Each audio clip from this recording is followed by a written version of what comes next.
Hi everyone, welcome back to another vlog. We are on the back porch right now, so we're joined by the grills and the propane and probably some nature sounds. So hopefully it's just some nice ambient noise for the background. For today's episode of Vlogust, I have something extremely exciting, which is a purchase that I actually have been putting off for a long time.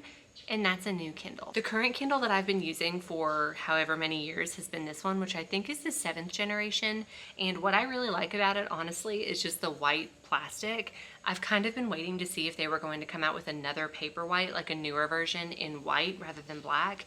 And I don't think that they're going to. And you know what? That's okay. So I decided to just go ahead and bite the bullet and get a newer Kindle. So this is my old one. I love her so much. She has served me well. We've just got a pop socket, a Sunny Angel sticker, of course, and there's nothing wrong with it. The only thing I will say is that the delay on this older Kindle is pretty extreme. Both of my parents have one of the newer Kindles, and I have compared both like side by side, seeing how quick the response time is. Although I know that on an e-reader like that, there's going to be a delay no matter what.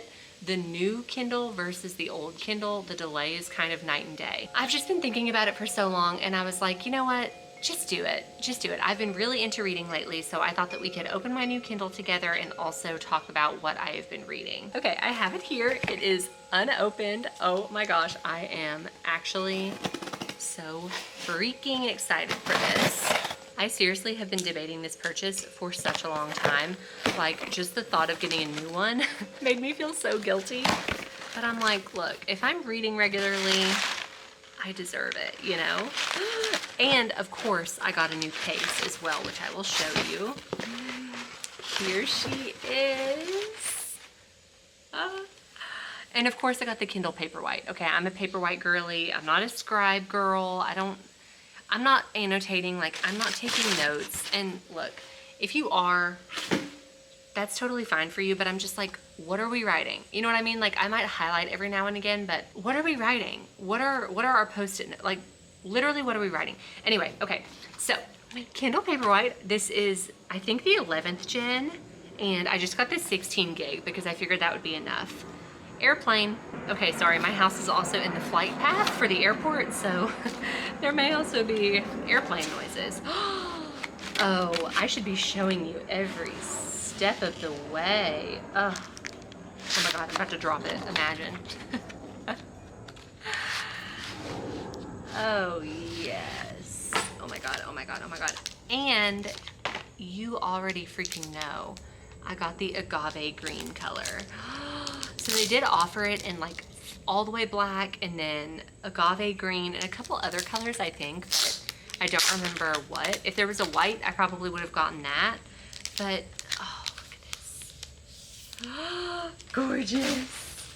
What I really wanted was for this part around the edge to be white, but it's just, it's not gonna happen, okay? It's not gonna happen, so I'm gonna stop trying to make it happen. So we've got the Kindle in the package, of course, and then down here in the bottom, I'm assuming it's gonna be a charger. Yes, sirree. So we've got, and it's USB-C, right? Yes, oh my God, wait, that's the other upgrade between the newer Kindle and the one that I had, which is, like I said, I think it's the 7th gen, is this one had like the old school USB, I don't remember what it's called, but the newer one has the USB-C charger, which pretty much everything else has nowadays too. So it just makes more sense to have a universal cable like that. Okay, I'm going to wait to turn it on and everything. I don't even know if it's charged, but I'm gonna wait to turn it on until I get it in its new case. The case I was also very much debating because on my old one, I just had this black case that I was like, well, I can put stickers on it one day if I want to. And I thought about doing the same thing with this one since the color is so pretty. I was like, well, maybe I'll get it clear. Maybe I'll get a solid color one just so I can zhuzh it up. But then I wanted to go for something kind of classy. I wanted to go for something a little unexpected for me, you might say. I went for something that's giving studious library girl, okay? It's this brown leather. It's probably not real leather, I don't know. Magnetic, okay? There's a chickadee. She loves it. It's magnetic on the front and on the back, so it will stay open. And it has a little strap here that you can put your hand through. And then this pops out. That's my favorite part. So it will just stand up. Dude, the amount of times I take this freaking thing and I'm propping it up between like a puzzle box or like leaning it up against my phone, or not my phone, leaning it up against like a cup or something to get it to prop up, and now it will do it all by itself. Okay, so I wish I had more than one camera set up so I could like show you this at the same time. I'm going to actually reset up the camera a little bit to show you the cover and putting the Kindle inside, but don't judge the dirtiness of my table, okay? I'm on my back patio. It doesn't stay clean out here. Oh dang, it's a strong magnet. So it's just this like brown kind of embossed leather, and I think it is so cute. Imagine this just like thrown in my bag. Oh my God, I love it so much. And it also has a little spot over here where you can put a credit card or your ID or something like that. All right, now that all this stuff is out of it, you can really see. I was going between this one and another one, but the other one that I was looking at was like a gray color on the inside, the felt, and I liked that this one was all brown. And so I just thought that that would look a little bit better and match a little more. Okay, so here is the new Kindle, and this, oh, it Velcros, that's nice. So we're just gonna slide it in. Oh, it's definitely a tight fit, which is nice.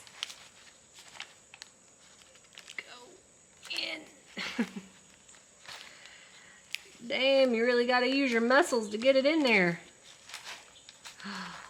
Ooh, and then this is gonna slide behind it in Velcro. So, oh my gosh, that is secure. I like the design in theory, but it is pretty difficult. But, wait, no, I literally immediately changed my mind as soon as I said that, because this is so secure. So then, we just close it. How gorgeous is this? And it's totally smooth on the back. It doesn't have any detailing on the back, but I like it on the front. It's very simple. Oh my God. Gorgeous. Let's turn her on, see what happens.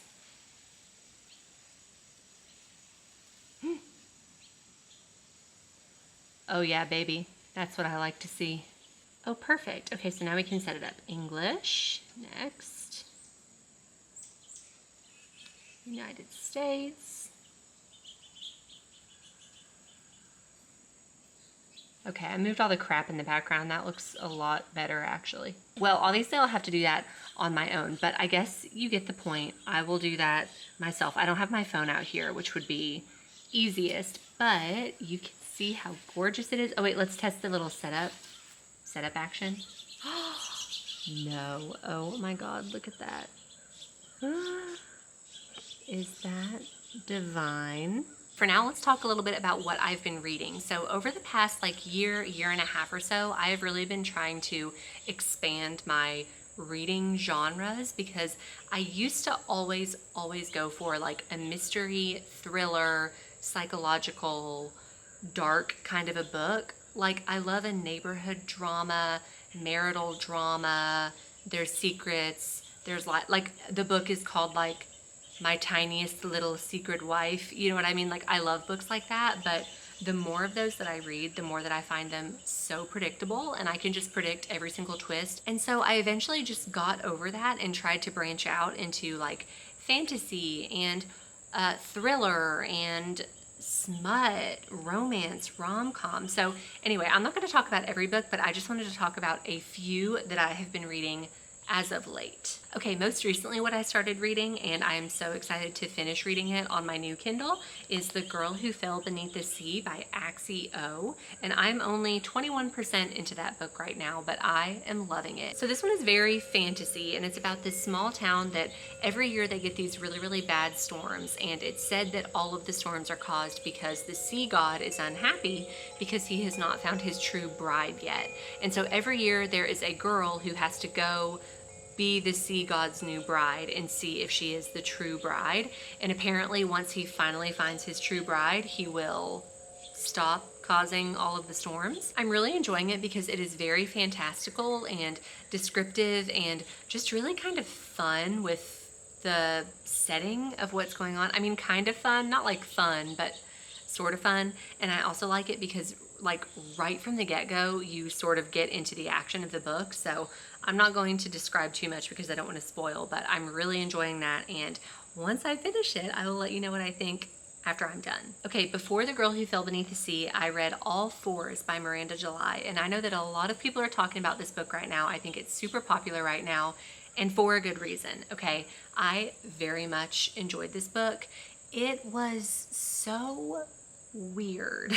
It's about this woman who is planning a cross-country drive to go meet with some friends and also have kind of like a business meeting in New York. But I will just say that her plans don't really go to plan. She kind of switches things up a little bit, and I don't want to give too much information away, but man, it was just so weird. The whole time that I was reading it, I was like, what the hell is going on? And I really enjoyed it because I feel like it gives us a really good inside look into women's minds and mothers' minds. Like, who am I? What do I want? What do I like? Am I happy with this life that I've created, etc.? And those questions are definitely kind of posed in this book. Also, it's really, really good at depicting longing and desire and like kind of pining and like yearning in a way that is so obsessive almost that you're like, are you okay? But I'm like, look, I can relate to her. Like, I can relate to our main character where you have a crush on someone and you are like, I am unwell because I am so obsessed with this person. Like, we've all been there, you know what I mean? So it's a very, very real look into those kinds of emotions and just sort of like analyzing your life and seeing what works, seeing what doesn't, seeing if you can make any adjustments to make things better. And it was just so weird and fun and like sexy, but weird sexy. And I will say, you will never predict where this book is going. Like, you're gonna be thinking you know what's gonna happen. No, you don't know what's gonna happen. Okay, I've been getting into some smut this year. Okay, so sue me. If you don't like smut, if you don't like spicy, skip forward to, I don't know, a couple minutes ahead. I've been trying some different like smut authors, romance books. I've tried some rom-coms like Emily Henry style, definitely enjoy those, but sometimes I'm just in the mood for some dirt, honey. Okay, so most recently, dirty book that I read is called Heartless by Elsie Silver. All right, and this one, oh boy, I liked it. Okay, if you like cowboys, southern men, look, if you've played Red Dead Redemption 2, if you know my man Arthur Morgan, and I do mean my man Arthur Morgan, just so we're clear, you'll probably like this book. I think there are definitely way more like legit cowboy romances out there, but I have not dipped my toe into those just yet. This one is more rancher cowboy vibes. So it's about this man, he's a single dad, he runs his family ranch, and since he's a single dad and taking on all this responsibility, he needs a nanny. Well, he gets a nanny, okay? And he gets a nanny. There was some fun stuff in this book. So it's, I mean, you can kind of guess what's going to happen in the book, right? I very much enjoyed it. I have never read anything by Elsie Silver before. I really liked the way that she wrote the characters and like the humor. I think that sometimes banter and humor in books that are very conversational can seem so weird and just unnatural. And some of the stuff that like one of our main characters kept saying in this book, I was just like, okay, damn. Like, she kind of reminded me of myself. She was just like very, very straightforward, very to the point, very sassy, very much a smart ass. I kind of loved her. But yeah, spice, loved it. Okay, but I do actually have one complaint with this book, and this is not really a spoiler, okay? It's just something that happens in the story, but it's not like pivotal to the story. At some point in the book, a stomach virus hits the house, and I just gotta say, we got a little too much information about that, all right?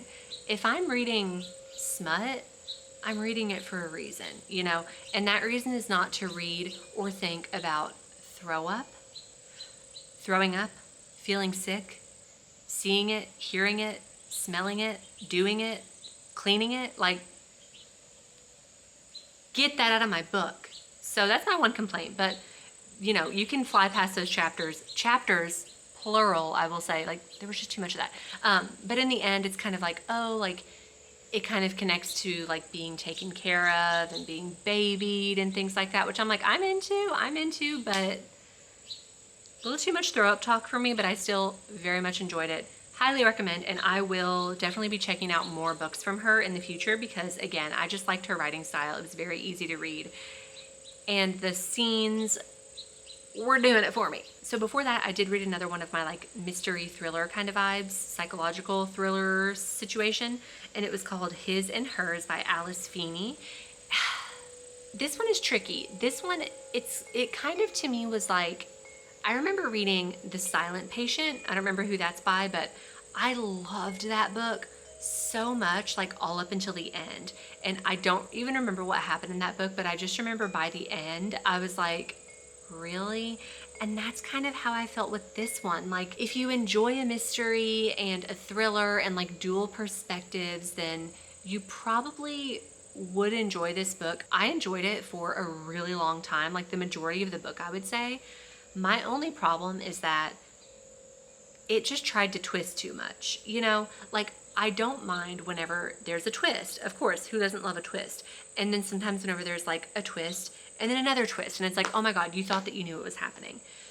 This one to me felt very, just kidding, it's actually not that. Oh, actually, it's not that either. Hold on, you thought that it was this new thing that we told you? No, it's actually something different.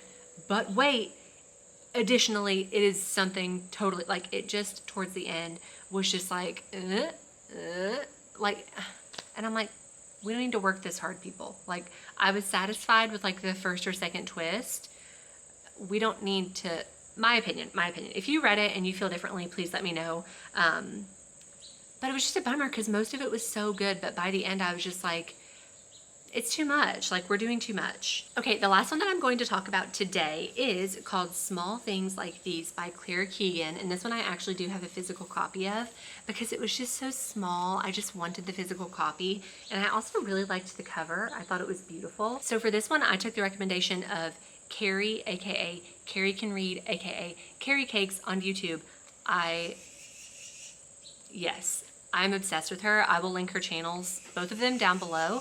If you like book content, you're probably already following her. And if you like vlogs, her vlogs, literal masterpieces. Okay, so I took her recommendation and grabbed this book, and oh my gosh, this one was so like moody. Okay, I will say it's dark, but not dark in like a mystery thriller kind of a way. It's just dark in like the tone of the book is so dark. I love a book where when you're reading it, you can really, really picture it. You can really feel it. That's exactly how this one is. So you can just really like picture and imagine and like feel the tone of the book. The writing in this one was just so beautiful, and I'm going to read you the description on the inside because I don't remember all the details. All right, it says, it is 1985 in an Irish town. During the weeks leading up to Christmas, Bill Furlong, a coal and timber merchant, faces his busiest season. As he goes round the houses making deliveries, he feels the past rising up to meet him and encounters the complicit silences of a small community controlled by the church. And what goes on in this book is apparently based on true events, like real things that have happened, as if you didn't know what true events meant. Whatever, look, I can't describe to you without spoiling, but it is so dark and moody, and it made me feel cold and lonely and sad and like wistful, but not in an unenjoyable way. Like, if you want to read this, wait until fall, wait until winter. You need snow, you need a cozy drink, you need to be like cuddled up on the couch with the blanket. You can read this in one day. I'm pretty sure that I did, but it just is so moody. Such a good, quick read. I like to take any recommendations for a quick little book like this. It's not even it's, what is it? 116 pages, and that includes the acknowledgement. So 110 pages. And the font, okay? Pretty large. So you can read this in a day. Highly recommend. I love this so much. Thank you to Cari for the recommendation. Also, The Girl Who Fell Beneath the Sea, that was a recommendation from Cari as well. And I have a big post-it note with other recommendations from her. Again, my recommendation, go follow Cari. Those are all the books that I'm going to talk about today. If y'all liked this, please let me know. I'm more than happy to talk more about books and reading and do more reading content like that in the future because I love talking about books. I love giving recommendations or non-recommendations. So if y'all have any book recommendations for me, please let me know. I'm open to pretty much anything. I'm still trying to read different genres and not like pinhole myself into one specific thing that I like to read. So anyway, I hope that y'all have enjoyed this video. I really hope that you're enjoying Vlogust. I am having so much fun filming more often and editing. I love doing YouTube videos. You would think that I would do more of them. So I'm trying. Let me know if you have any other ideas. And yeah, thanks for watching and we will see you soon.